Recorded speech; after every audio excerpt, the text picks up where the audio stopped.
Oltre alla passione per le auto, come tutti i bambini, da piccolo avevo anche la passione per i treni. I treni sono un po' grossi per portarli a casa e quindi mi sono arrangiato a costruire i primi modelli un po' rudimentali quando avevo 15 anni e poi ho continuato nel tempo migliorando di volta in volta. Ho sfruttato l'amicizia di molti ferrovieri visitando i depositi per prendere fotografie o particolari, schizzi, dimensioni e così via, e per trovare gli amici, per mostrare i miei lavori come vanno avanti, per organizzare manifestazioni, ci vado con la 128.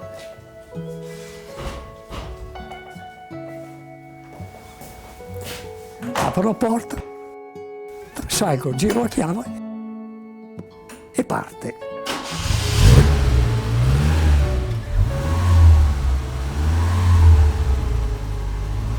La mia passione per le auto comincia come tutti i ragazzi, dall'età della patente.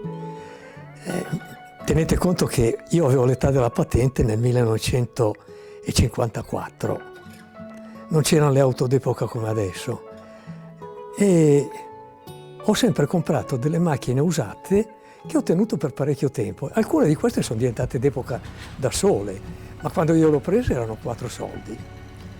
Siccome sono anche un progettista meccanico abituato a lavorare e a mettere le mani un po' dappertutto, sulle mie auto ci ho sempre fatto io la manutenzione e anche qualche modifica per correggere piccoli difetti che avevo riscontrato. E quindi le mie auto le conosco bene, alcune mi hanno soddisfatto e le ho tenute, alcune pur essendo dell'intenzione di tenerle non ho potuto farle perché lo spazio non era sufficiente, alcune le ho tenute, le ho usate, le ho vendute, ma non le rimpiango.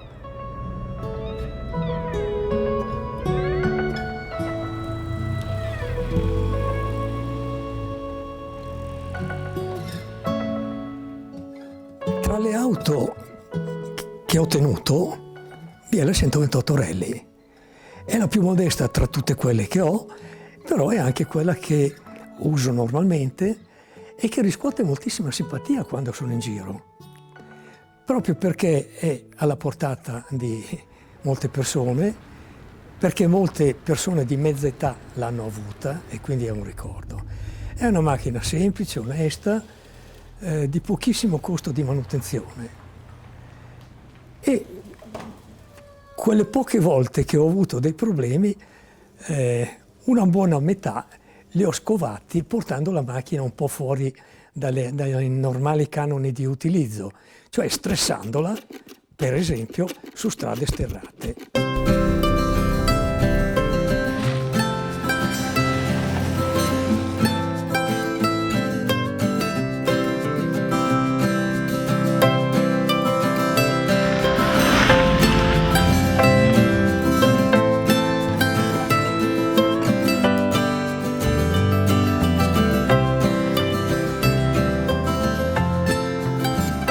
Tutti gli anni percorrevo ogni tanto un tratto di strada sterrata terribile.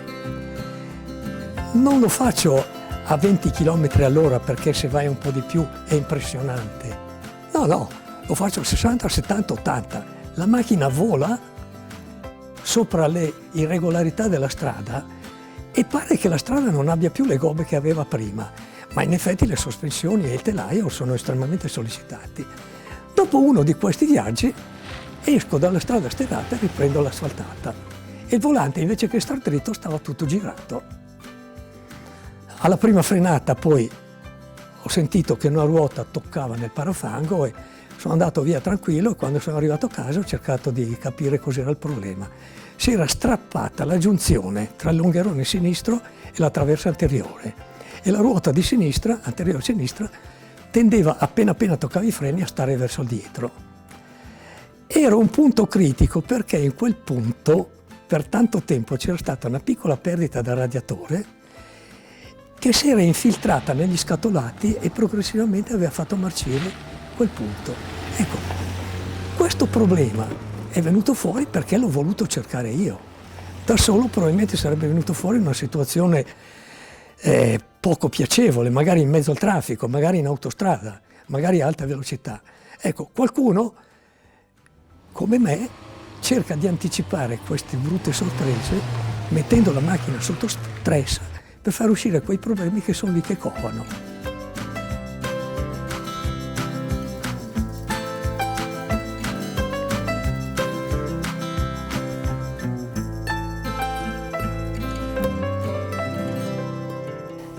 La 128 è una macchina innovativa nel campo delle auto normali. È una macchina di volume medio con prestazioni medie per una famiglia media, e per la prima volta nell'ambito della Fiat si è adottata la trazione anteriore. Hanno anche poi adottato un motore con albero a camme in testa super quadro.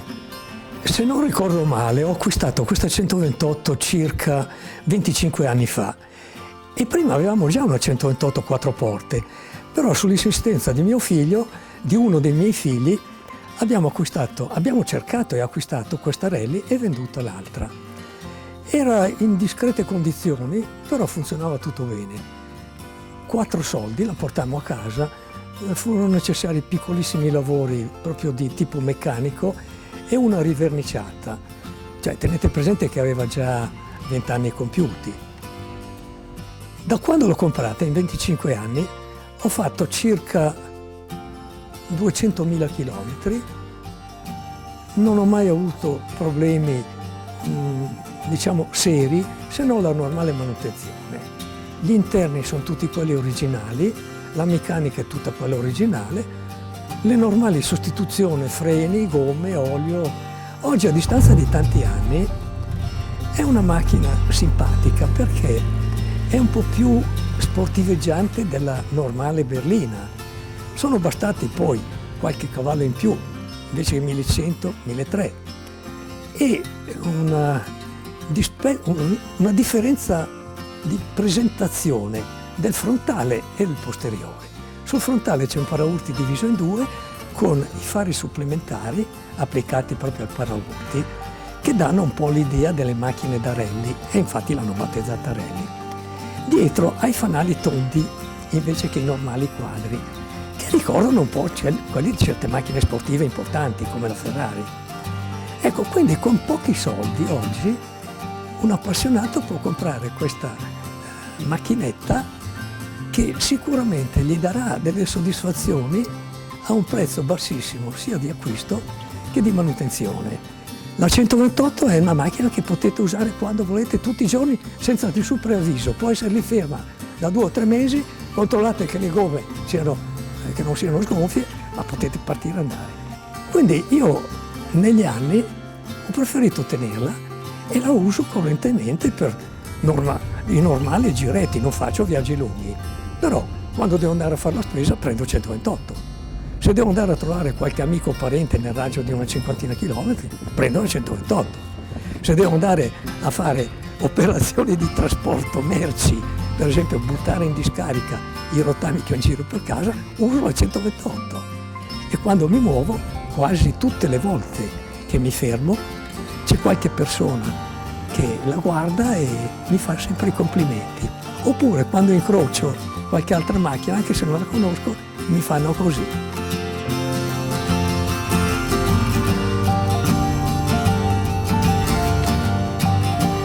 E alcuni chiedono anche se sono disposto a venderla. E alcuni sono insistenti perché li conosco e non mi fanno la proposta una volta sola. Sono anni che lo fanno. Ho sempre risposto che non ho intenzione di venderla. Non saprei cosa farmene poi dei quattrini. Cosa farei? Andrei a comprarne un altro uguale.